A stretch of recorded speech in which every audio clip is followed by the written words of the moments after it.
when your client tells you they found someone cheaper. Go down, dripping nicely.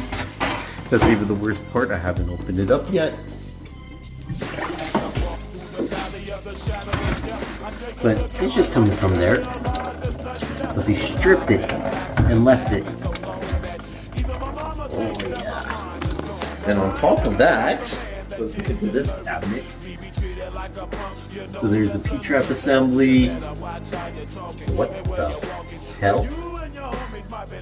Why are they using glue and primer? No ABS glue on either side. They're using PVC glue, as you can see.